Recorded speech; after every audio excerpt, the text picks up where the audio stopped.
Hi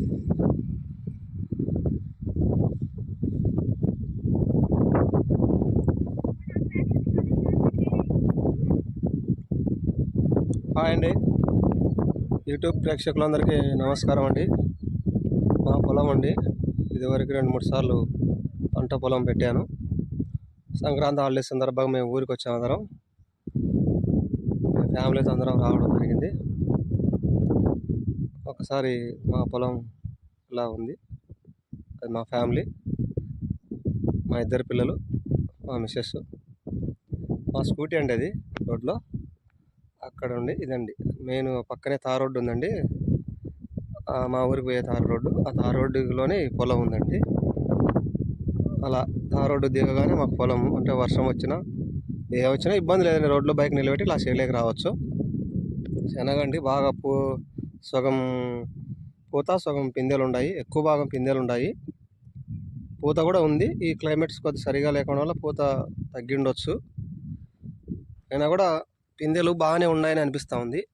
ఇలా కొమ్మలు చూస్తే ఇలా కొమ్మకు కింద కాయలు ఉన్నాయండి, పిందెలు ఉన్నాయి. ఇలా ఏ చెట్టుకు చూసినా కూడా ఈ సైజులో పిందెలు ఉన్నాయి.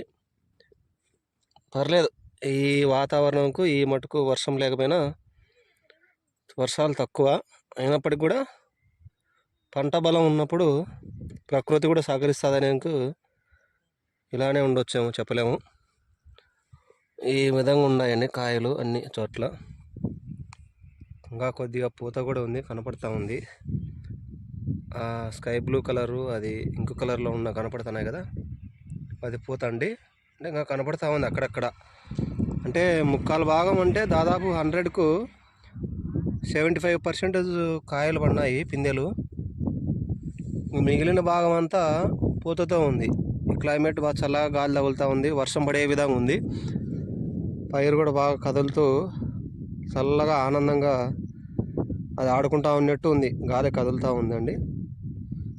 ఇదే అండి పైరు చూడముచ్చటగా. అదేదో భూమి అంతా కనపడుకోకుండా పసుపు వర్ణంలో ఉన్నట్టు అద్భుతంగా ఉందండి. మా చిన్నమ్మాయి జాహ్నవి అండి అక్కడ ఉన్నది, అమ్మాయి జాహ్నవి. అందరం హాలిడేస్ అని ఊరికి వచ్చాము. అలా చల్లగా గాలి ఆహ్లాదిస్తూ పైరు చూస్తూ అలా గడిపేస్తున్నాము. ఇదండి మా పైరు హద్దులు. కనపడే టెంకాయ చెట్లు, ఆడ కాలువ ఉందండి. గండికోట ప్రాజెక్ట్ నుండి పైడిపాలెం నుండి మెయిన్ కాలువ నుండి లింకప్ కాలువ అక్కడ టెంకాయ చెట్ల దగ్గర, కనపడే టెంకాయ చెట్ల దగ్గర కాలువ వస్తుందండి. అక్కడ నీళ్ళు ఉన్నాయి. అక్కడ నుండి పొలం అంతా శనగ వేశాము. ఈ శనగ ఇలా ఉందండి. దాదాపు ఇంకా 1 మంత్కి అయిపోవచ్చు. ప్రకృతి బాగుండి, ప్రకృతి సహకరిస్తే పంట బాగానే ఉండొచ్చు. ప్రకృతి ఇటు నుంచి ఎలా ఉంటుందో చెప్పలేం కదండి. ఇంతవరకు అయితే ప్రకృతి సహకరించింది. మనం చేసిన పనికి గట్టిగా 100% మన ప్రయత్నం గట్టిగా చేస్తే ఫలితానికి దైవం సహకరిస్తాడనేందుకు నిదర్శనము. ఇప్పుడు కూడా పైరు అయితే బాగుంది. ఇక్కడ నుంచి ఈ 1 మంత్ ప్రకృతి సహకరించి గింజలు వచ్చేంత వరకు బాగుంటే మంచి పంట అవుతుందని ఆశిస్తున్నాము. ఇంకా భగవంతుడి దయ ఎలా ఉందో చెప్పలేమండి. మనం ప్రయత్నం అయితే చేయాలండి. ఏ పనైనా కానీ, అది ఎక్కడ ఏ పనిలో ఉన్నా కూడా, ఉద్యోగంలో అయినా, వ్యవసాయంలో అయినా, చదువులో అయినా, ఇంకోటి ప్రయత్నం చేస్తే ఫలితం బాగుంటుంది అనేందుకు ఆదర్శంగా ప్రకృతి సహకరిస్తేందుకు నిదర్శనంగా చెప్పవచ్చు. అక్కడ కూర్చున్న అమ్మాయి మా పెద్ద అమ్మాయి జాహ్నవి అండి. అక్కడ మా మిస్సెస్ మోక్ష. అక్కడ ఇక్కడ అది అండి విషయం. అలా హాలిడేస్ గడుపుదామని వచ్చాము.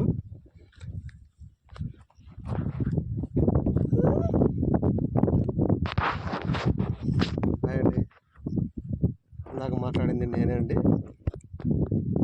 హాయ్ అందరికీ, యూట్యూబ్ ప్రేక్షకులందరికీ నమస్కారం అండి. మీతో పంచుకున్న భావాలు ఇవి.